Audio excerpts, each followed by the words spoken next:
So hello everyone, কেমন আছো সবাই? জানি ভালো আছো। আজকে আমরা আরও ভালো আছি, কারণ আজকে সকাল সকাল আমার বাবা মা আমাদেরকে একা রেখে চলে গিয়েছিল তাদের নিজেদের কাজে। আর আমরা দুই বোন একা বাড়িতে থাকলে কী যে স্বর্গ পাই হাতের কাছে, সে শুধু আমরাই জানি। আমার বোন তো তার টিউশন কমপ্লিট করে বাড়ি চলেই এসেছিল, আর তার জন্য ব্রেকফাস্টে বানিয়েছিলাম ঝাল সুজি। এটা আমার সেকেন্ড ট্রাই। ফার্স্ট ট্রাইটায় আমি খুবই ফ্লপ করে গিয়েছিলাম ঝাল সুজি বানাতে গিয়ে, বাট সেকেন্ড ট্রায়ালটা খুব সুন্দর হয়েছিল। আমার পার্সোনালি তো খুবই ভালো লেগেছে, আর আমার বোনেরও সুন্দর লেগেছিল। তো যাই হোক, খাওয়া দাওয়ার পালা শেষ করে আমরা চটপট স্নান করে নিলাম, আর তারপর চললাম আমাদের সানডে প্রেয়ারের জন্য। অন্যান্য সানডেতে আমরা চার্চে গেলেও এবারের সানডেতে যেহেতু বাবা মা বাড়ি ছিল না, তাই আমরা বাড়িতে থাকারই সিদ্ধান্ত নিয়েছিলাম।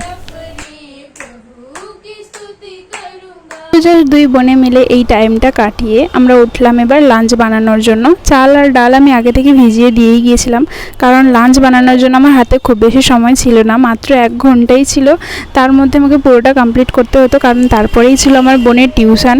ওকে না খাইয়ে টিউশন পাঠালে আমার নিজেরই খারাপ লাগতো, তাই আমি ঝটপট করে বানিয়ে ফেলেছিলাম এই ঝরঝরে খিচুড়ি আর বেগুনের ভাজাটা। চলো ওকে খাইয়ে দেখি কেমন হয়েছে। কেমন আছে খিচুড়িটা? একবার জাস্ট চেখে দেখার পরে আমার মনে হলো লেবু দিয়ে খেলে ব্যাপারটা একদম জমে যাবে, তাই লেবু দিলাম। আর ও খুবই খুশি হয়েছে। পরে মা বাবাকে সবাইকে বলেছে যে আজকের খিচুড়িটা দারুণ হয়েছে। অ্যাকচুয়ালি আমার বাড়িতে কেউ এই ঝরঝরে খিচুড়িটা পছন্দ করে না, তাই আমাদেরও কপালেটা জোটে না।